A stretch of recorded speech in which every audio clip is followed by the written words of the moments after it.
Hi, Richard. Really good to see you. Thanks for jumping on the podcast. I'm guessing you're in New Zealand right now, so it won't be morning time like it is here in the UK. No, that's right. Pitch black. And yeah, pleasure. Great to be here, Pete.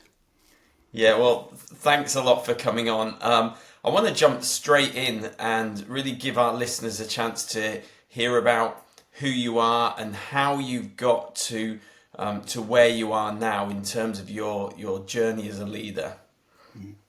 Sure thing. Yeah, yeah. So this is 11 Olympic cycles for me in most roles. So started off probably like a lot of listeners as a kid, and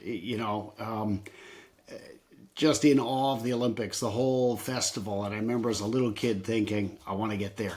And here is the festival of the best athletes in the world all in the same place at the same time and representing their culture and their home and their flag. And that was the start. And built a bobsleigh track in my backyard with my dad in Toronto. I grew up in Toronto. I live in New Zealand, but grew up in Toronto.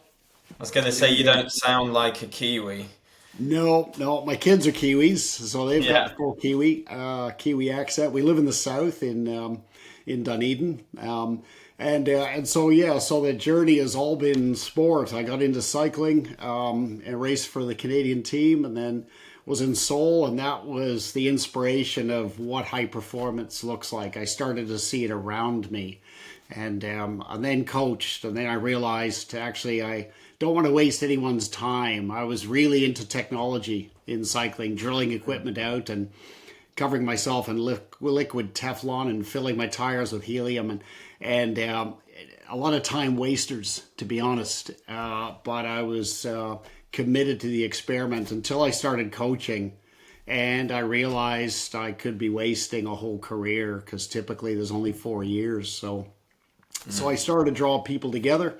My university programs, physiology, and then biomedical engineering at McGill in Montreal, and then a PhD in medical science and a postdoc in biomechanics, mostly around equipment design, and all focused on sport and focused on delivering some acceleration on how people do what they do. So I set up the innovation program in Britain, which is still running, and Scott Dror took that over, and fantastic hire. I've really scored on people that I have connected to and hired. He's outstanding, and so that was running, and my wife was involved with running. She ran for Scotland, and so she got a job with the EIS, with the English Institute. I got a job with the UK Sport Institute when they started that back in 2000, and that's where the innovation program started. The Kiwis wanted that once it was running, and that's how I ended up here to set that up. Brought a Kiwi in from McLaren, Kerry Spackman, another fantastic hire, and he ran that here. And then I got into the evidence of repeat performers compared to the rest, and to look at what patterns, systemic patterns, and learned skills they had that were different to others, and their support staff, their leadership, their systems, and so for 4 years I've been consulting and focused on those patterns and helping people accelerate based on what's worked for others, championship capable performers and systems. Excellent. I mean, that was a really quick whistle stop tour of your incredible career. And it's interesting to speak to people who've been athletes, then have done a high level of education, doctorate, postdoc, and then worked in high performance sport as well. And there's not many of you around, so it's really good to be able to tap into your knowledge and experience. And I want to unpack some of the things that you've talked about in a minute, but just to kind of look at the leadership side and you as a leader, are there any sort of key moments along your journey as a practitioner or in leadership that have really defined you as a leader? Or what was it that kind of pushed you down this leadership route? Like, why are you not still stood at this edge of the track doing Yeah. innovations or taking, blood or whatever. Like, what is it that's pushed you down this route of Yeah, leadership? so that's a great question because I was interested early in how people influence and transform change. That was the driver. So I had this creative aspect, which is why I was creating programs and programs that help people influence and lead others. So I've been in the leadership support game for a long time. And on your question on a turning point, when I started working in Britain before the Institute, it was the Coaching Foundation in Leeds. And I was asked to interview all the coaches to set up a high performance coaching program. They didn't have one. And so the first was interviewing, and there was a pattern in the best coaches, the Jurgen Groblers and the people who were the repeat serial medalists compared to the rest. They were crystal clear on what they wanted, and very simple stuff they wanted. And they said no a lot. No, I don't need that, because we had opportunity to layer new programs into their world, but they were the leaders of no, the word no, and it was a strategic no, and I could see how they were influencing and delivering change for people because they kept things very tight and simple. They knew what worked. And so that got me into the deep curiosity of how leadership in high performance works. How do the best influence and create change and deliver a medal, deliver a repeat performance, and systemically sustain it. Okay, so I mean that's interesting, and I kind of want to go a little bit further and deeper into that, and Mm. because I often ask the people I talk to about their models of leadership, their frameworks, or their particular inspirations. And you've written two books on leadership in sport, I guess, and one of them Simplify, and one of them's Amplify. Mm-hmm. I've got Simplify here. Amplify I haven't Mm-hmm. got in front of me because I've got it as the ebook version. Um, but in these books, Simplify talks about the systems behind performance organizations, and you can do it more justice than me, and I want to ask you about this in a sec. And Amplify touches more on sort of the leadership side, the people side potentially. Mm-hmm. Can you talk a bit deeper into those and how some of the models that you talk about in the book are put into action, and maybe give some examples of what they look like in your work? Sure, sure. So simplify. The first one was about the system, and for a definition, so we're kind of all on the same page because some will see systems differently, but for me, it's people, places, and things, and how they interact, and how they interact, which is the key. Yeah. And there are systemic differences, like the famous James Clear quote. From Atomic Habits. The goal doesn't lead, the system does. So we don't rise to our goal, we fall to our system. And I had seen that in the best coaches, and over 5 Olympics we compiled data here because one thing about the grad programs, the grad school for me was it taught me how to look for research and do research. That was the key. The areas were very different. My PhD was in control of breathing during sleep, so you couldn't get more, away from sport. But there was so much in that project that informed my work and my work in leading programs and creating programs. So they have to be evidence based, but also coming from a pracademic, as some call it. So practical stuff that's evidence based. So that's where the book came from, was a replay of all of these reviews, and I kept track of things like from the coaching way back and from the innovation program, and so I like notes. I like keeping record and keeping track because I learn stuff and it goes quick. And like Maeve Binchy said, if you don't write it down, it flies past you like a bird, and it's gone. So I do like to write stuff down, and the advantage is I could check the patterns. And now with better tech, you can check a lot of patterns. So it Yeah. turned out when I compared after 5 Olympics, thousands of interviews, and many I had done. I did a lot of debriefing for many Olympics and World Cups and championships, and doctors and leaders and coaches and athletes, and so looking at the differences, men, women, boats, team, accuracy, combat, it was medalists and non-medalists, and there was a difference. How they spoke, what they said, what they focused on. And so I've put that into a dashboard in the book, Simplify, a 3x3 dashboard on the key cells that they used in their advancement up to a sustained high performer. And that one at the top is flow. That they have this pattern of creating and preparing for flow even before the final event. And so do their support staff. And bottom left at the start is self-awareness.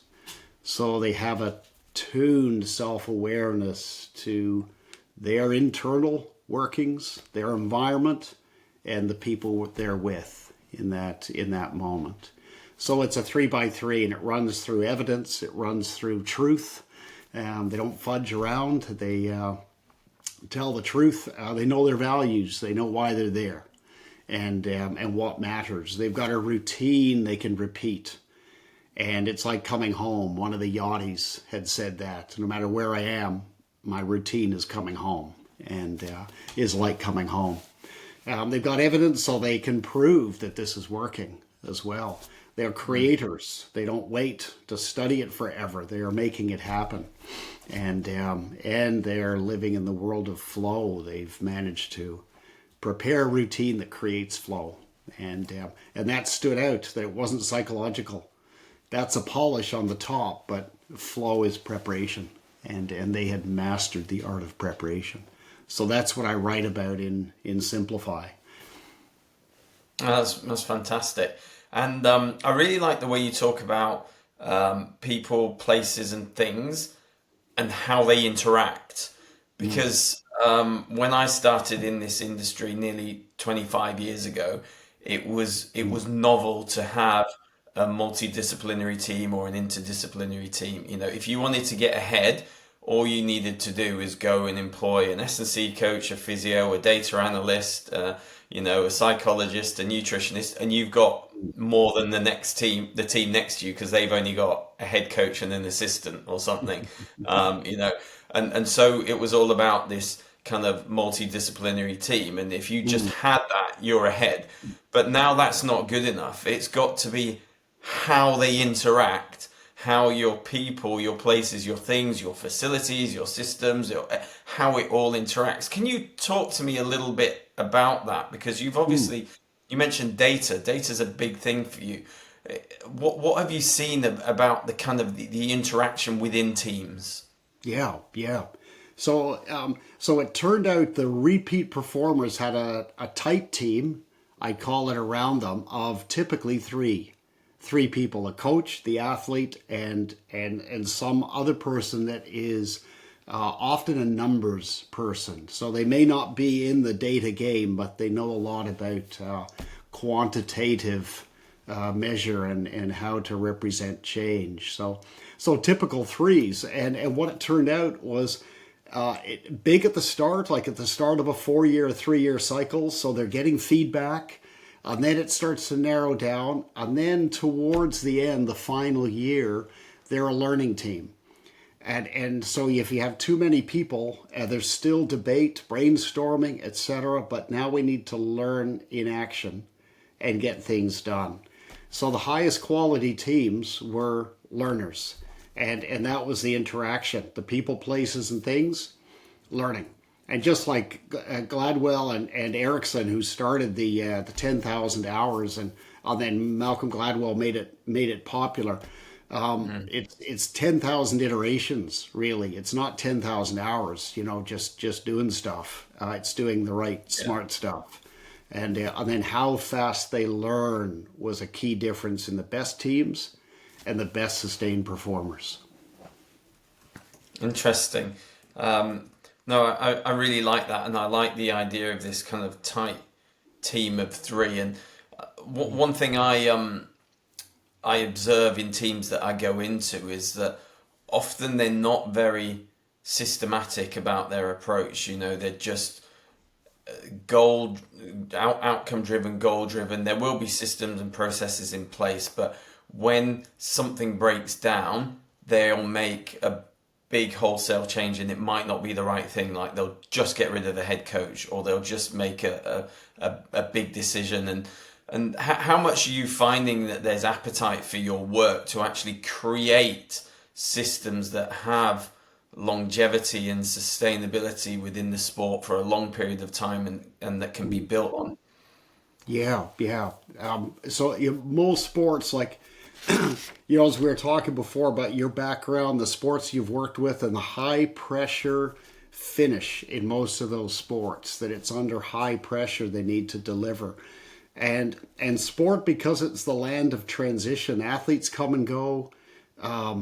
People, coaches, like you said, they sometimes release based on a loss. That's a cop out. I think restructures are a cop out.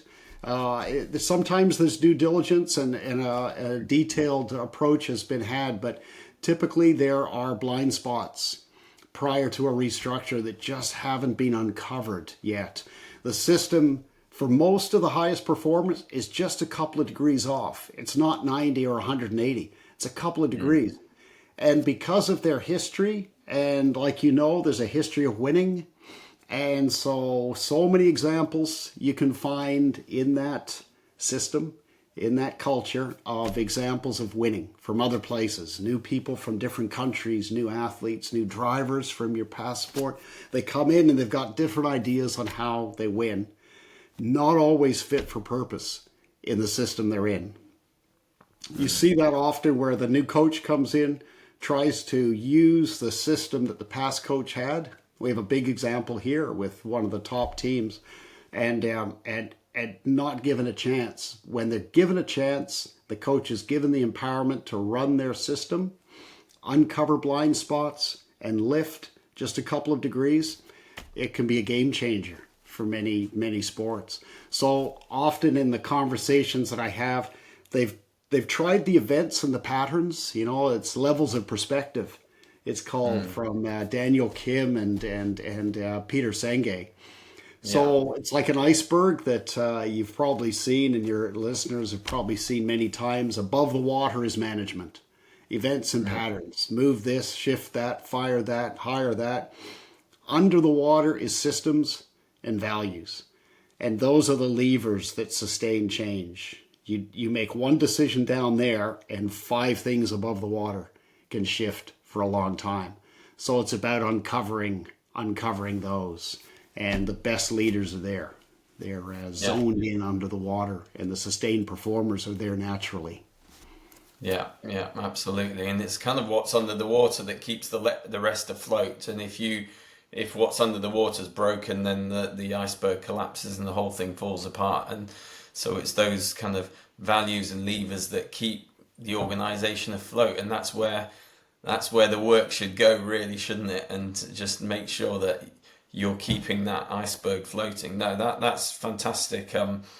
So just kind of before we talk a little bit about Amplify, so as a book, Simplify, how would you suggest using it, or how do you use that information? How do you go into teams and implement? Because I've read this book and I love it. Like, how do you then implement some of this stuff? How do you work with your teams to put some of this into practice? Can you give us a few insights there? Sure. So values under the water, values point to systems. So systems aren't some divine creation here. They've come from people. And they could be divinely inspired, potentially, but people's values create the systems.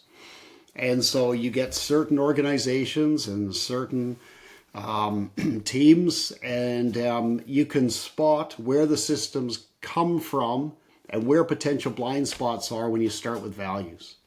So personal values, organizational values. And so that's where I start. And I start with some diagnostics on personal values, matching to organizational values. And, I was in one sport some time back, and the words, the values words, integrity and respect, massive words, beautiful font up on the wall, and the team had just come in from a pretty poor first half, and the coach was over top of one of the players pointing and f bombs and things right under integrity and respect. And so how we behave and how those values are modeled is a key and often a blind spot in some of the sports that are just a few degrees off.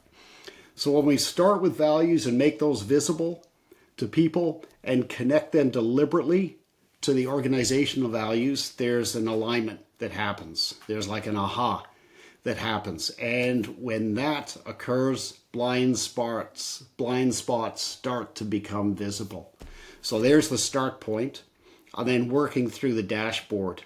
What's their evidence system like? What's their speed of learning look like?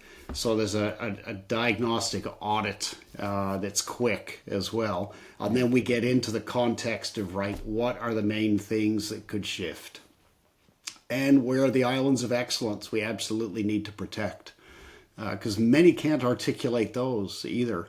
In 2 or 3 sentences, what are the islands of excellence that set us apart? The sustained performers can. Crystal clear, aligned language, but it's the ones just below that haven't converted the full potential into performance yet. And they're the ones where they accelerate quickly. Yeah, yeah. No, it's interesting. I mean, you've talked quite a lot about people, and we know the importance of people within organizations and so on. But people are often hired just for their technical abilities, and with the organizations I've worked with, and I'm sure you've observed some of this yourself, that's not enough. It's great to have good technical people who can deliver what needs to be delivered, but you have to have some level of self-awareness, emotional intelligence, ability to work with others, collaboration, cooperation, communication skills. You've got to have your values aligned to the organization's values and so on. Can you speak into the people side a little bit as well? Because that's Yeah. obviously key to moving organizations forward.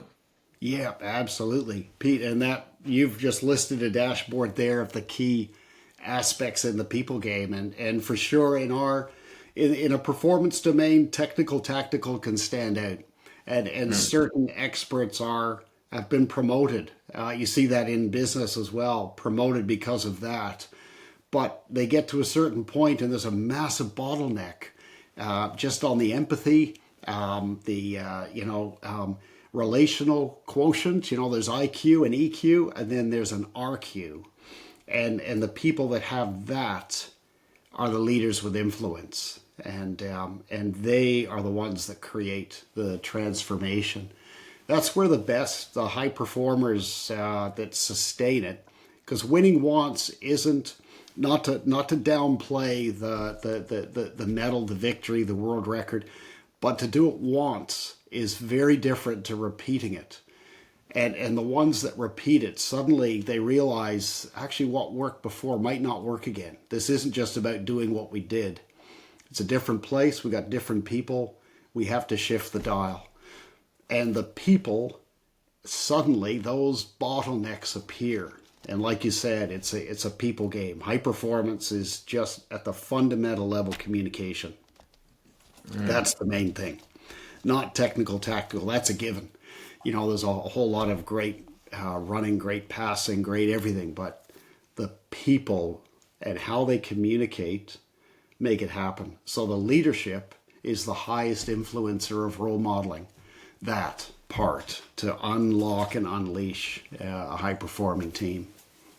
Yeah, yeah. So that kind of leads us a little bit into Amplify, because in Amplify you talk about the people side a bit, the leadership side, distributed leadership, for example. Can you tell us about the book a bit, and then talk to me about some of the things that are in there that you implement into your work? Sure, sure. So in world class systems, the bottleneck I saw most often was the quality of the leadership. That's where the Amplify book came from. It was just to make solutions to the biggest bottleneck visible, to unleash the system. That's why those two were connected.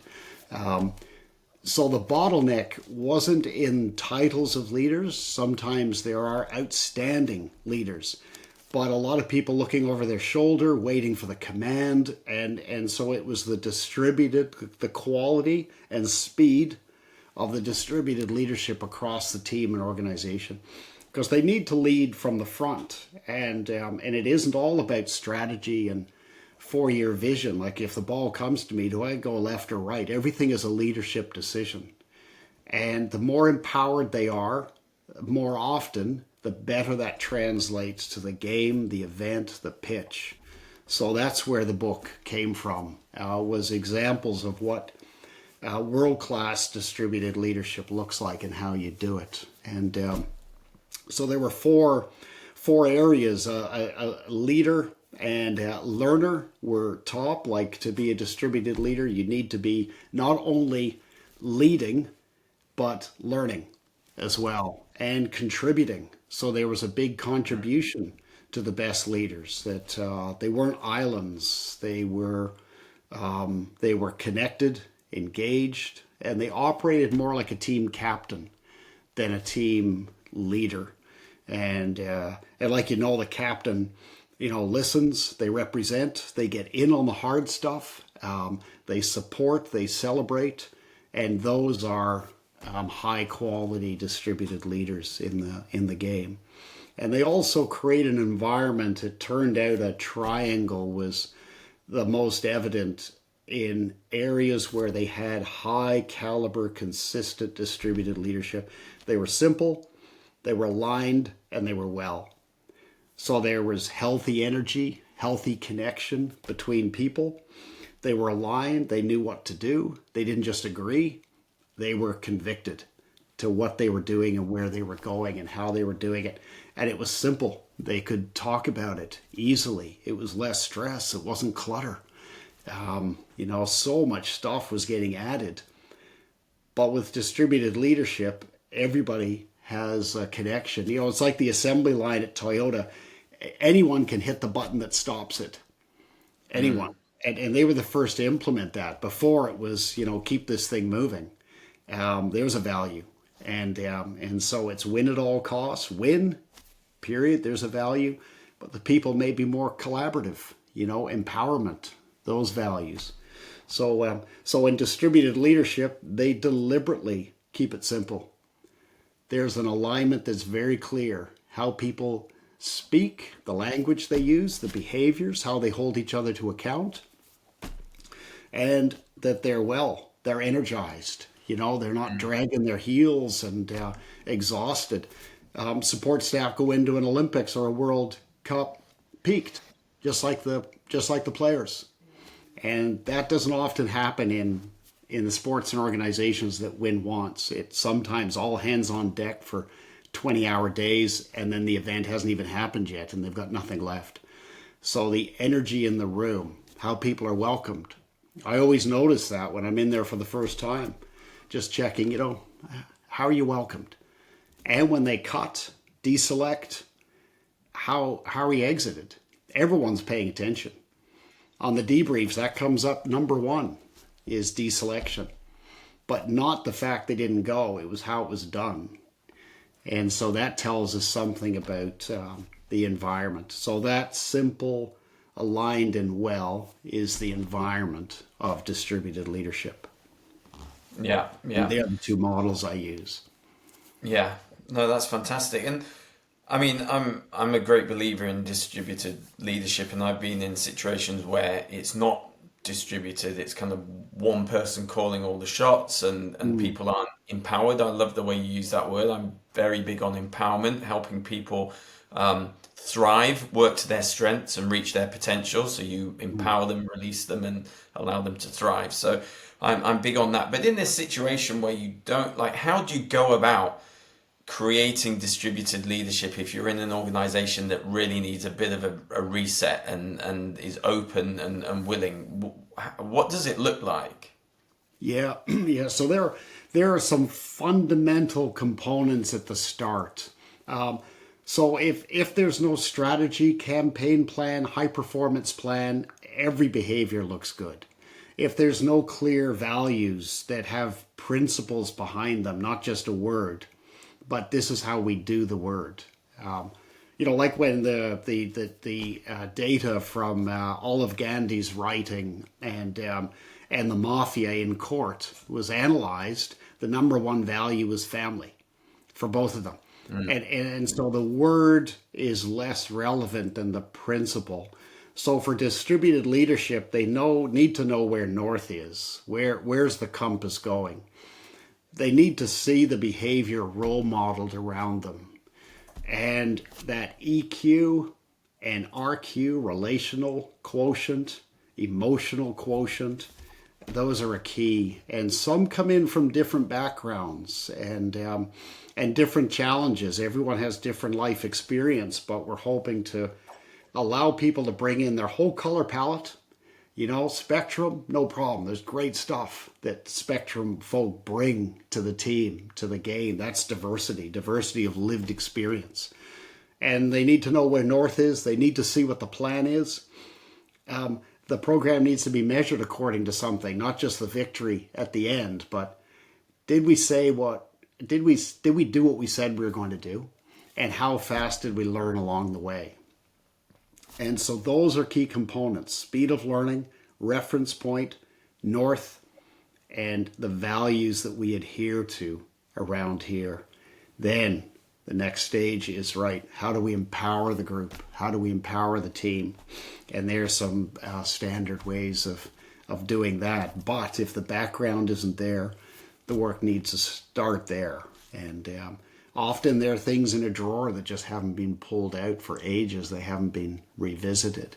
And I'm working with a group now that's just like that, absolutely world class, but no repeated tweaked reference point. But they just know how to win. But now they're nervous that, do we know how to sustain this beyond the next 4, maybe 8 years, and as a professional outfit. So they're the core background points, Pete. Mm. Yeah, no, that's great. And, it's interesting because, like you, I work with teams that are looking to really achieve those levels of high performance and stay there. And often they're just going from game to game or weekend to weekend, and you really need a leader who's open and aware enough to go, well, actually, there's quite a lot of background work that needs to be done from an organizational and a systems perspective to be able to fix this. And sometimes, like you said, it's often small tweaks. It's not massive about turns. It's just, a few degrees. But to have somebody who's willing and open, willing to do the work and bring somebody in and commit to it, is quite a big thing. And like you said, organizations often have these blind spots and they're just not aware of it, and they're not aware what the fix is. So it's great to hear that you've got opportunities and that you're bringing some of these really key foundational learnings into the organizations you're working with. I want to go into what you're doing a little bit more. So what do you how do you spend your time? I know you do some work online, and talk to me a little bit about what you're doing right now, because I'm sure our listeners would be interested to hear. Sure. Yeah. My work is international, so online works for the speed of access, plus the focus as well. We're not looking for parking spots or anything. We're in the moment, and we're zoned. We're in the zone, and so I do mentoring for leaders. So love athletes, but I don't work with athletes because I deliberately be going around their coach or leader. And so instead I work with people who work with athletes and in business as well. So health and education and tech business as well, where the sport model it just works. And like you know, there's so much parallel between business and sport, and the examples in sport, have kind of a compellingness to them that resonates with different business. So mentoring. I run cohort master classes, they're called. So they're teams of 12 to 20 people total inside the same organization, not necessarily in the same department. They could be an Olympic team and they're leaders of different sports. And we're together for 8 weeks once a week. And we Is deepen. that in person or remote or No, it's remote. Yeah, it's remote? remote. So they're all over the world as well. Some of them are traveling so they're at world championships and things, and they can still connect. And there's a lot of reflection in that. So on the point we're talking about with blind spots, a lot of the solutions are so close. Like we said, it's a few degrees. And like you said, it's a people game. And the more the people, and I facilitate the people connection and just uncovering the expertise in the room. So the models I use and things are just prompts to deepen the next question. That's what it's for. It's just pure coaching, mentoring to inquire. And I'm naturally super curious. That's one of my values. I love to create change for people, help empower them to create change.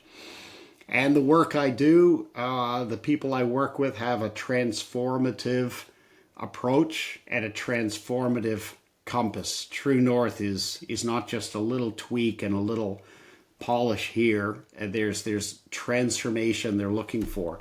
The adjustment might be small to create that, but their ambition is inspiring. Yeah. And it's out there. So that's the kind of people and teams and sports I work with. So it's there's over 30 sports and 7 countries, and some are pro, some are Olympic, different businesses as well. But I use similar models, and that way there can be a context sharing between not specific examples, but the principles. Oh, here's a tech company that's just won with this, and now here you are training for the Winter Olympics, and this could be a possibility. By the way, here's Winter Olympics into a pro sport. We're looking for the World Cup win, and so those examples, without giving away competitive advantage, principles are very similar Yeah. across the ones who repeatedly perform. So there's a match there, and putting people in touch with completely different industries that just spark the conversation and improve the people, place, and thing interaction. Yeah, yeah.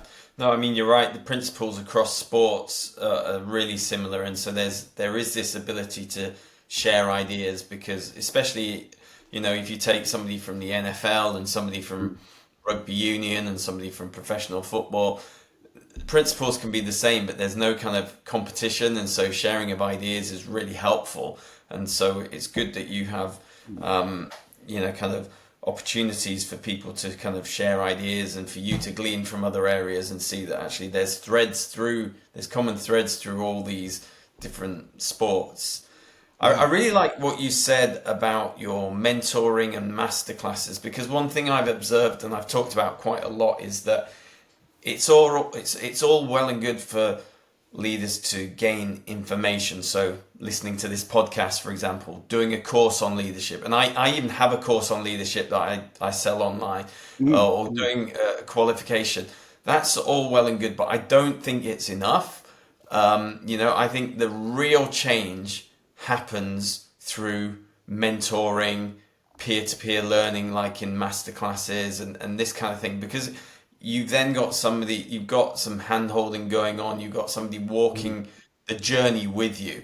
There's only a certain amount you can learn from reading a book or doing a course or listening to a podcast, but the mentoring is transformational, I think, and these master classes are transformational. So it's really good to hear that you're doing them. If people are interested in kind of accessing you, where would they find you? Like if there's an individual or an organization that they're like, we want to tap into what Richard's done and his work, how can they find out more about the mentoring or the masterclasses?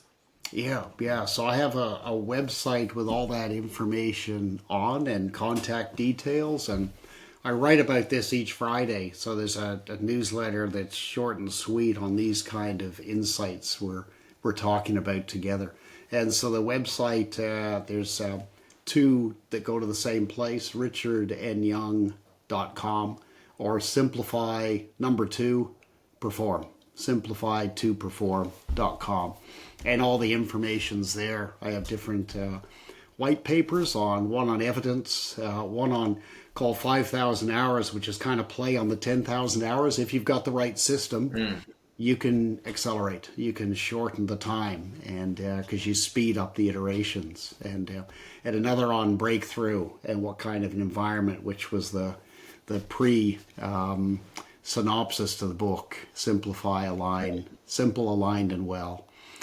So there's information on there, and there's contact details as well to reach out to me. No problem.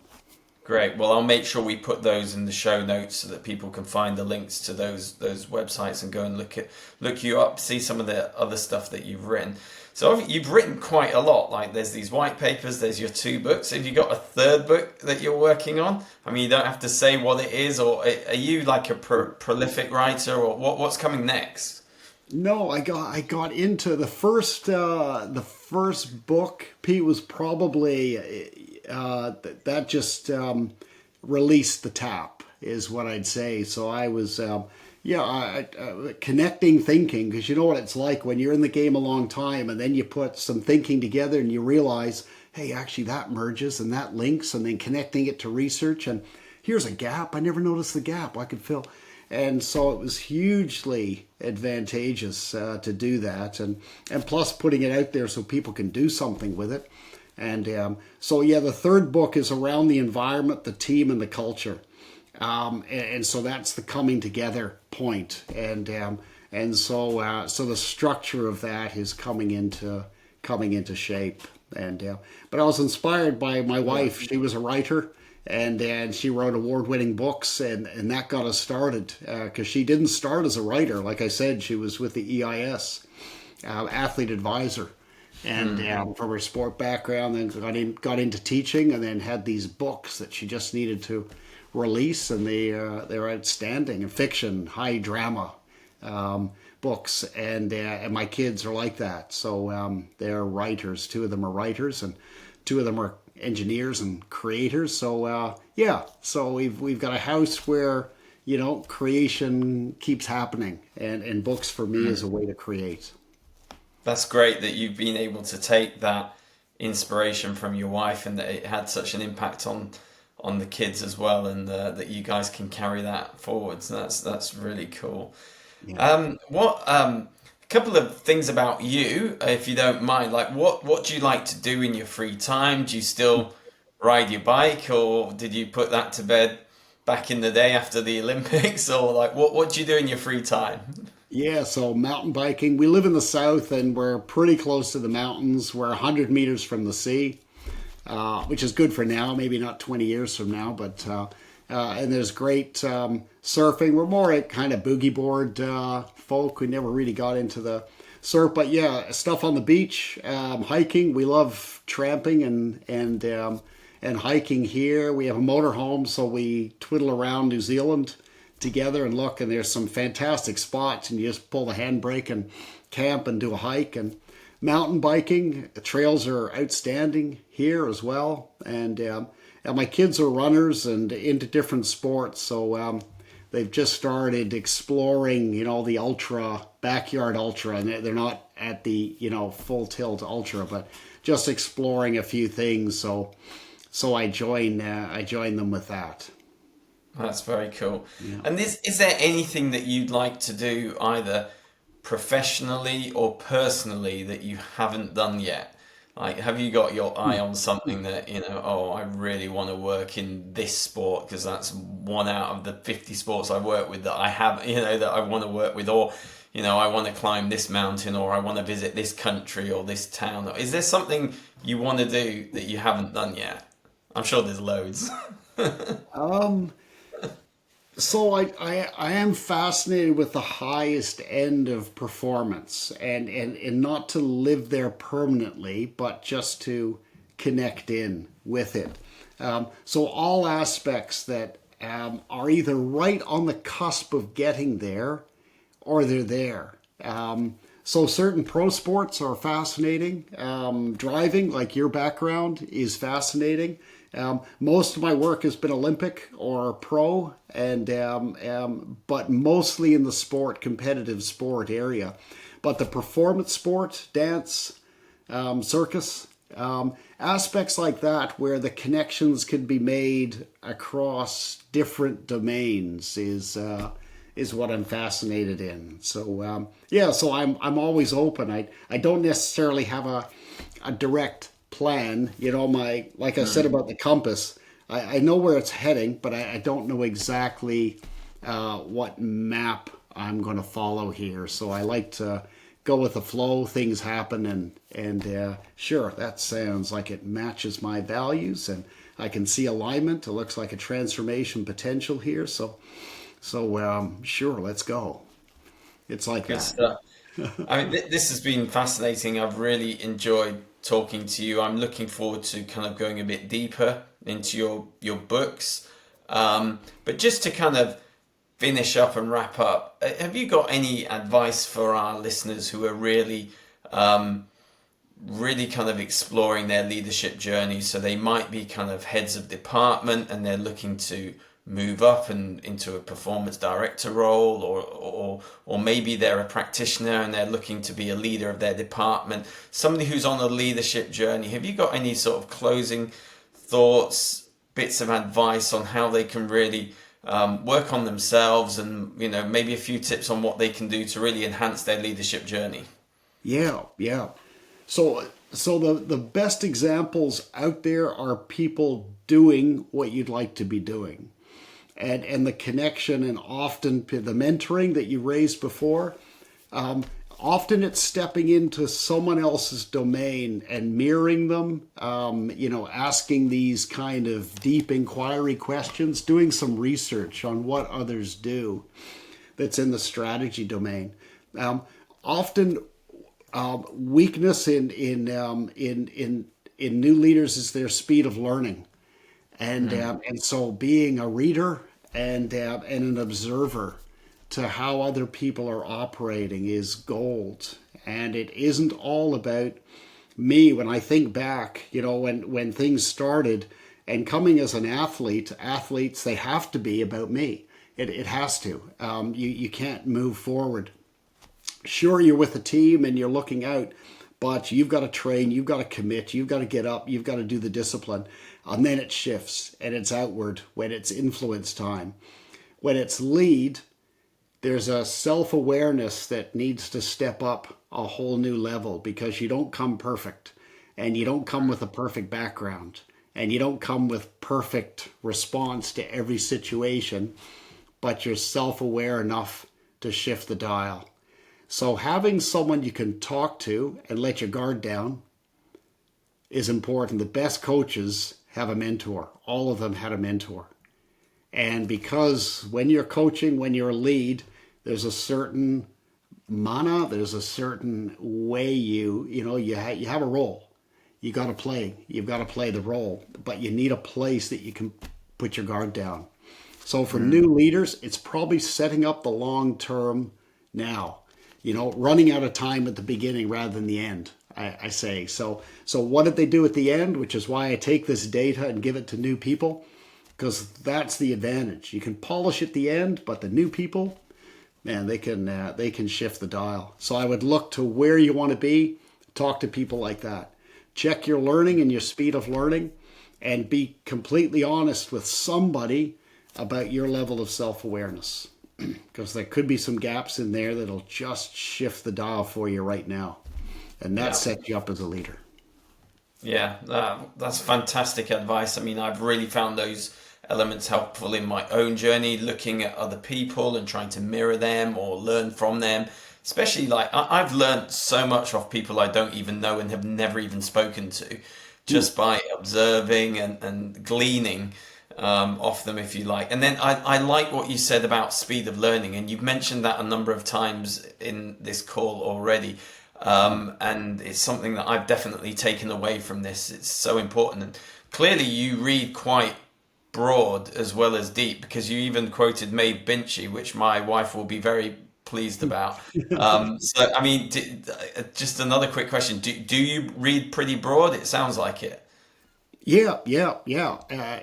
You know how orchestras and conductors work, how circus folk train, and yeah, just I do love. I read all nonfiction, so my kids get wound up even on holiday. You know, relaxing for me is nonfiction, and I love a story. The last one I read was Angela's Ashes, and I loved it. I mean, I tried to read Game of Thrones, but even on holiday, I'm always looking for something that just connects some dots. And I Yeah. do love story, but story with a purpose, if I could put it that way. So yeah, so the broad read I do enjoy.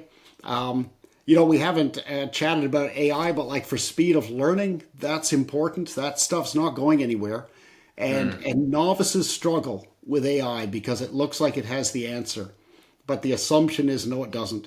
It's just got some prompting, and it might prompt language we hadn't thought of, and that can help. So like for new leaders, just checking in, you know, putting in, this is what I do, this is how I do it, how would you frame this, how would you write this to a 5-year-old? If I had to describe what I do to a 5-year-old, boom, one sentence, it just clarifies. So for people to get clear and learn fast, I do believe the broad works, and I do Yeah. believe this prompting tool doesn't have to be AI, it can be a mentor, but someone giving us something that's come from somewhere else other than our own head. Yeah, yeah, yeah, and that point on mentorship is just so important. I've had a mentor or different mentors through my Mm, career, and I have people that I can ask, get them to ask the hard questions to me, like and challenge me and point out blind spots and so on. And I think that's really important to have those trusted people who can have the honest conversations, because if you're just surrounded by yes men, you're never gonna really grow and develop.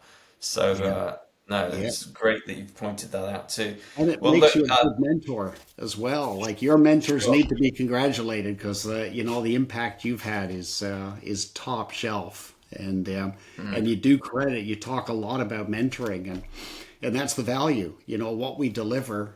You know it here in New Zealand they call it. It's a Maori word called whakapapa, and it's your ancestral lineage. And so the more mentors come with a lineage. You know of how we used to do things, and many people in sport don't know the lineage, and that helps. Knowing the story, and it often comes from a mentor, giving us prompts. Then we realize, man, our full story is high value, not just parts of it.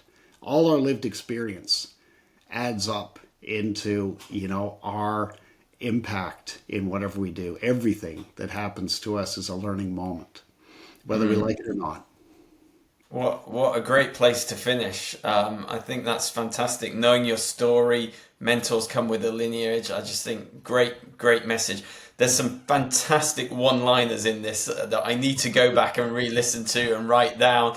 But I just want to say a massive thank you for your time, Richard. Really appreciate you sharing your story, your wisdom, your experience, your knowledge. Thank you so much. It's been brilliant to chat to you. It's been an absolute pleasure. Absolute pleasure to talk to you, and I love your work, Pete. Thanks for the invite. Yeah. Thank you. All the best. Bye bye.